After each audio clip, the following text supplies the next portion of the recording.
ce Shabbat qui va venir, nous allons rajouter à la lecture habituelle de la Torah un passage qui va être le dernier de ces 4 Shabbatot particuliers qu'il y a dans le mois de Hadar. Le passage que nous allons rajouter, qui est en fait juste avant le mois de Nissan,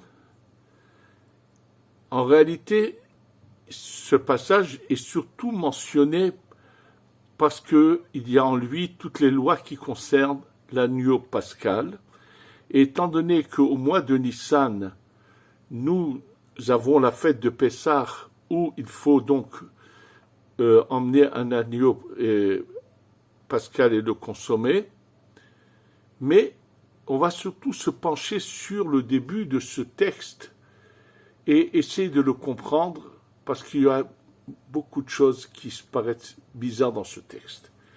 En fait, ce texte commence par les mots Achodesh hazeh lachem rosh chodashim rishonu lechodsh hashana. C'est-à-dire que, à la sortie d'Égypte, Hachem, Dieu, décide de faire un changement dans les faits de l'histoire. Nous savons que la vie sur Terre, dans ce cycle de 6000 ans, a démarré au mois de Tishré. Ça a commencé au mois de Tishré, puisque le vendredi de ces termes de création mentionnés dans la Torah, vient habiter sur Terre le premier homme qu'on appelle Adam Arishon. Ce vendredi est le premier Tishré.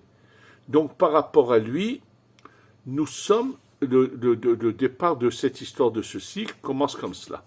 Je vous rappelle que la Gemara dans Masechet Sanhedrin, dans le traité de Sanhedrin, nous parle de ces cycles en disant qu'après 6000 ans, il y a 1000 ans où il y a une sorte d'état de glacier sur la Terre, et que de nouveau, après, reprend encore un cycle. En tous les cas, le nôtre a commencé à ce moment-là, le vendredi où l'homme est créé, où l'homme, c'est-à-dire créé, est installé sur le globe terrestre, c'est le premier Tishré. Et d'ailleurs, notre calendrier va selon cette date-là. Et on assiste à quelque chose d'un peu bizarre, c'est qu'au moment de la sortie d'Égypte, Hachem prévient Moshe, lui dit, écoute bien, le calendrier va changer, il va se passer maintenant un événement, c'est que le mois de Nissan, c'est par rapport à lui que vous allez tout calculer, c'est-à-dire que lorsque dans la Torah on nous parle premier mois, deuxième mois, troisième, sixième et ainsi de suite, on nous parle par rapport à Nissan. À Chodesh Hazeh, ce mois-là, Rishon hu lechodsh hashana, c'est le premier des mois. Pourquoi y a-t-il ce changement? Quelle est l'importance de ce changement? Ce qu'il faut comprendre et savoir de très important, c'est que c'est comme une grande famille où, finalement, le père de famille donne une marche à suivre pour que tout aille bien, qu'il y ait réussite dans la vie et dans tout. Et quand il constate que personne ne le suit, ne l'écoute, qu'il n'y en a qu'un de ses enfants qui décide de suivre son chemin, donc il lui dit, toi, à partir de toi, on va commencer une nouvelle histoire. C'est un peu dans cet esprit-là que le monde est créé, il y a un mélange, et là arrive cet homme qui s'appelle Avraham Avinu, qui lui est le premier à vouloir aller dans ce chemin d'un Dieu unique, à servir et à reconnaître que c'est lui qui gère le monde et de devoir le servir. Il a 2 enfants, mais il n'y en a qu'un qui suit son chemin, c'est Yitzhak, alors que Ésaü, qui va être l'Occident plus tard, va complètement dans l'autre sens de criminel, barbare, avec tous les défauts qu'ont tous ceux qui ont suivi son chemin. De Yitzhak naissent 2 enfants, Yaakov, pardon, j'ai fait une erreur quand j'ai dit Avram, sont nés 2 enfants, j'ai parlé de Esav, alors je voulais dire de Yitzhak et Yishmaël, l'Orient, pas l'Occident. Est né Yishmaël qui lui suit un chemin qui n'est pas le bon, malheureusement, l'adultère, le vol, tout ce que vous voulez, mais ne suit pas du tout le bon chemin. De Yitzhak vont naître 2 enfants, Yaakov et Esav. Esav c'est l'Occident, qui ne suit pas le bon chemin, et de Yaakov va commencer un peuple qui va être celui que Dieu va appeler Béni Bechori Israël, mon fils aîné Israël, c'est-à-dire le premier de ceux qui vont reconnaître Hachem Dieu et le servir comme il se doit, sans changer de chemin. Il est évident que ce choix que Dieu a fait, parce que c'est pas lui qui l'a fait, c'est ceux qui ont su choisir, va provoquer bien sûr de la jalousie, de la haine des autres qui l'entourent. Et là, je voudrais parler, donc c'est pour qu'il y ait ce changement, un nouveau calendrier commence, c'est-à-dire une nouvelle histoire commence à travers le peuple d'Israël. Et pour comprendre comment l'ensemble du monde, quels sont leurs sentiments et leurs égards vis-à-vis du peuple d'Israël, je vais raconter une histoire qui se trouve dans un livre qui s'appelle Osefele. Très peu connu aujourd'hui, il y a une époque où beaucoup ont lu ce livre. L'auteur de ce livre, c'est Rabbi Eliezer Papo. Rabbi Eliezer Papo est plus connu pour son livre Pele Yoetz. C'était un rav qui était en Bulgarie, qui était un grand saint, un très très grand sadique, et qui a même écrit que celui qui étudiera dans ses livres, il l'aidera quand il sera là-haut, en tout point de vue, il ira plaider pour lui.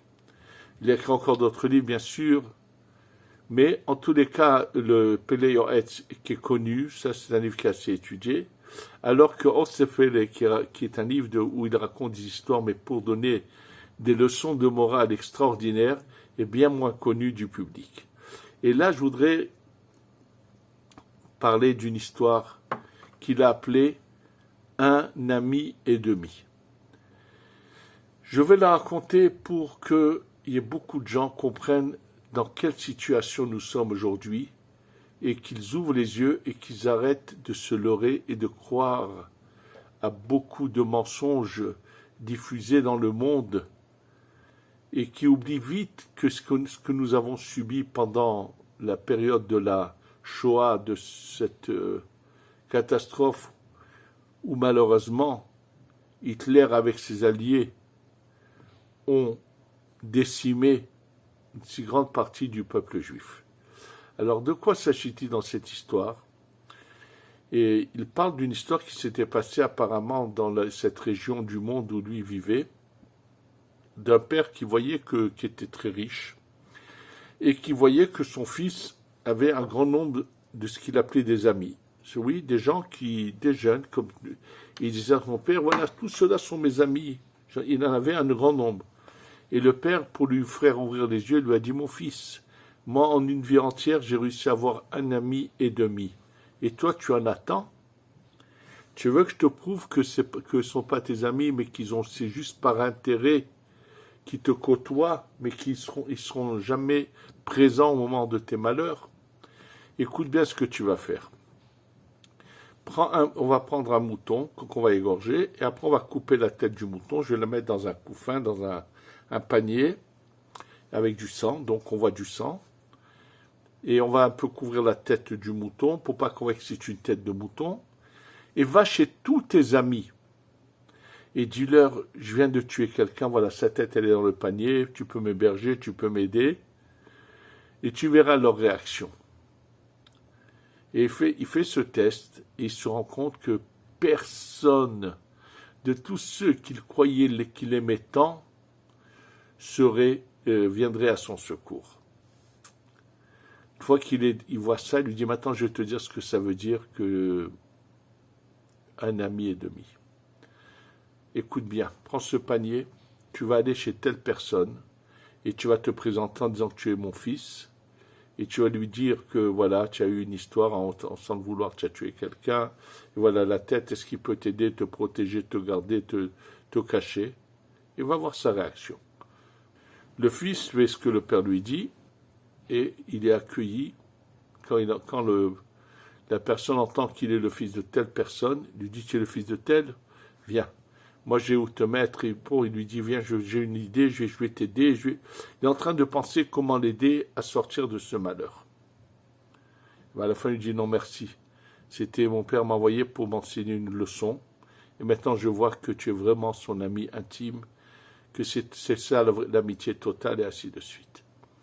Ensuite le père l'envoie chez encore une personne, avec la même expérience, et là la deuxième personne se met à lui dire bon, j'ai pas le choix, ton père m'a fait quand même du bien dans la vie, il le fait mais pas de plein cœur, et finalement il lui dit non merci, c'était pour apprendre une leçon. Donc il apprend à son fils qui sont ses vrais amis, ses vrais ennemis. Je vous raconte cela parce qu'aujourd'hui on a eu souvent ces déceptions, on a souvent pensé dans le monde, que dans le peuple juif, qu'on avait des authentiques amis, et surtout ces derniers temps, depuis longtemps. Combien s'imaginent, je vais prendre l'exemple des États-Unis, où beaucoup s'imaginent que ce sont les amis d'Israël. Et là, je vais vous raconter un témoignage d'un Rav qui s'appelle le Rav Gedalia Rabinovitch, qui est plus âgé que moi, qui vit encore, Baruch Hashem, qui est le descendant de l'Admour de Monstrich, qui est lui-même Admour, mais qui, malheureusement, la plus grande partie de leurs chassidim ont été malheureusement tués en Ukraine, et ceux qui sont restés en vie, c'est les Allemands qui en ont fini, puisqu'ils sont d'origine d'Ukraine. Et il m'a dit qu'à un moment donné, lui, il est né aux États-Unis. Lui, il a été sauvé parce que son grand-père avait été assassiné dans un pogrom en Ukraine avant la Shoah. Et donc, son arrière-grand-père qui avait pris son petit-fils, qui est le père de ce Rav dont je vous parle, était parti aux États-Unis. Et c'est ça qui a fait qu'ils ont été sauvés. Donc, lui, il est né aux États-Unis. Et lui, il m'a raconté que lorsqu'il était à Washington, il a rencontré un homme d'un certain âge qui avait un magasin il vendait des boissons alcoolisées, des boissons simples, pas loin des bureaux de tous les bureaux administratifs de l'administration américaine. Et il lui a dit que juste avant la guerre des 6 jours, lorsque toutes les nations arabes se sont toutes réunies pour venir en guerre contre Israël, toutes les personnes qui travaillaient dans l'administration lui disaient « Écoute, sache que cette fois, c'est fini. L'Amérique ne bougera pas un pouce, et comme toutes les armées arabes vont venir maintenant attaquer, eh ben, ce sera la fin. » Ils étaient persuadés que malheureusement, que Dieu préserve, ça aurait été la fin de l'État d'Israël. Et il y aurait eu encore un holocauste, et là, même l'Amérique n'aurait pas bougé. Ils lui ont dit, et lui, il leur a répondu, mais nous, on a un Dieu. Ils sont mis à lui rironner. Et bien sûr, quand le miracle s'est passé, ces miracles, je me rappelle quand j'étais jeune, de cette période où on n'arrêtait pas de lire les Télim, presque à longueur de journée, tellement on tremblait pour nos frères qui habitaient ici en Eretz Israël, et qui a eu finalement ces miracles spectaculaires où Hachem a montré qui est le patron dans le monde. Ce qu'il faut savoir, c'est que ces gens-là ont exprimé réellement ce qu'ils avaient au fond d'eux-mêmes. Et là, tout récemment, encore, on a vu que, à chaque fois il ne faut pas s'imaginer que les États-Unis ont un amour particulier pour nous. Pas du tout. Mais c'était pour eux, ils ont toujours été, il y a eu un intérêt pour lequel ils ont cherché à être en lien avec nous. Si je devais prendre le temps de raconter, on passerait des heures. Je vous ferai réécouter ce discours de celui qui s'appelait le général de Gaulle et qui a eu des propos, mais d'une virulence antisémite, sans aucune gêne en public, et comment il a parlé quand il a vu la réussite que Dieu nous a épargné un deuxième holocauste après la guerre des 6 jours, comment il s'est exprimé avec une virulence, une méchanceté de nous traiter de peuple dominateur. Faut voir tout le mal qu'il a pu dire sans aucune gêne. À l'époque, le grand rabbin de France, le rabbin Kaplan, avait demandé une entrevue parce qu'il avait été choqué que ce monsieur se permette de parler aussi mal. Et il avait mis directement l'embargo sur les armes vers Israël parce qu'il n'admettait pas de voir la réussite. Cette haine, se trouve malheureusement chez grand nombre de gens. C'est sûr qu'il y a une toute petite minorité qu'on appelle Hassidé Umot Ha'olam. Oui, il y a une petite minorité qui ont fait des prouesses pendant la Shoah, qui se sont mis en danger pour sauver des béné Israël, et qu'on appelle Hassidé Umot Ha'olam. Mais il faut que vous sachiez qu'au fur et à mesure qu'on approche de cette délivrance totale, les anges qui représentent toutes ces nations là-haut le voient, ils voient le Beth Amikdash en train de descendre, et sachez que cet antisémitisme, que tous vont carrément montrer d'une manière éclatante leur haine vis-à-vis de nous, et que nous devons savoir une chose, que celui qui nous a sauvés dans toutes les générations viendra nous sauver. Nous le disons dans la Haggadah de Pessah, Shelo echad bilvad amad alenu lechalotenu, c'est pas seulement un seul qui a cherché à nous détruire, et là shebechol dovador omnim alenu lechalotenu, ve'akadosh baruch hu matzinu me'adam. Et là, dans toutes les générations, il va nous anéantir, mais Akadosh baruch hu nous protège de leurs mains.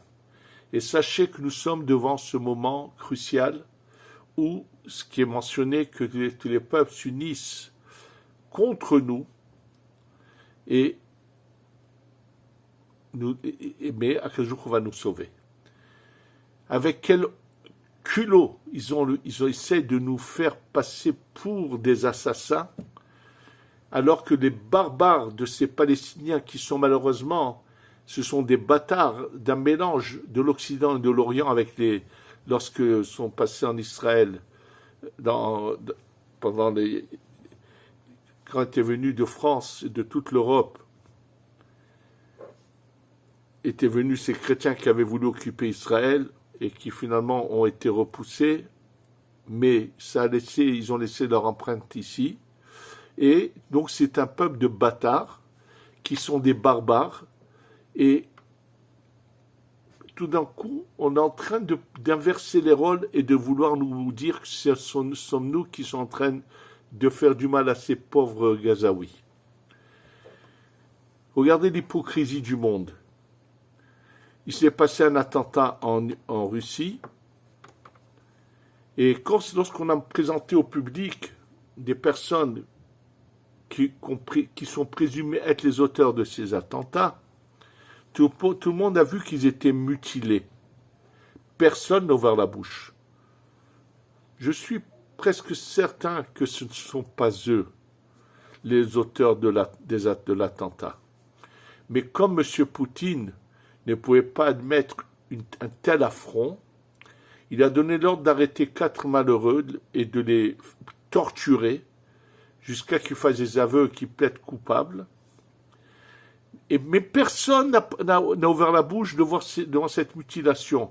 Personne n'a dit que Poutine était un barbare et qu'il était capable de mutiler des gens par une barbarie la plus basse. Personne n'ose parler parce que préfère se taire. Et comment les gens peuvent tout inverser? Nous le savons. Mais c'est la preuve que nous sommes en train d'arriver au bout, à la délivrance totale.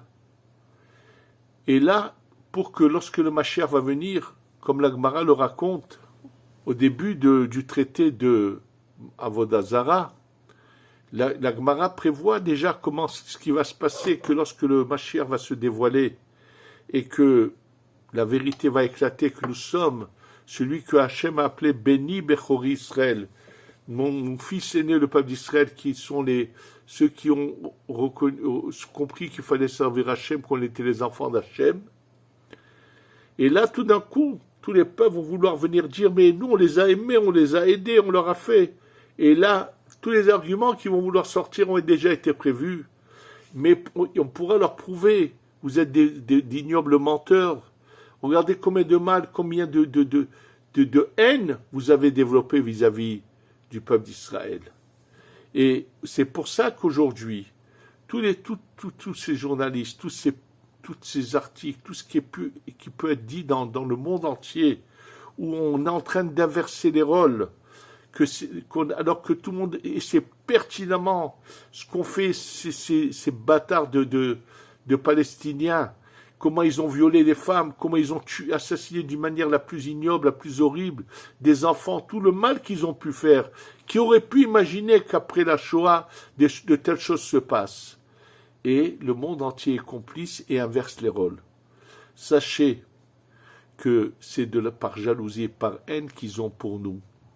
Et on nous le rappelle, nous sommes, oui, ceux qui ont su découvrir l'authenticité de la vérité, qui sont attachés réellement à Hachem, à Dieu, et qui ne sont pas des idolâtres en soi-disant monothéistes, et que c'est pour cela que toute cette haine explose et sort à l'extérieur.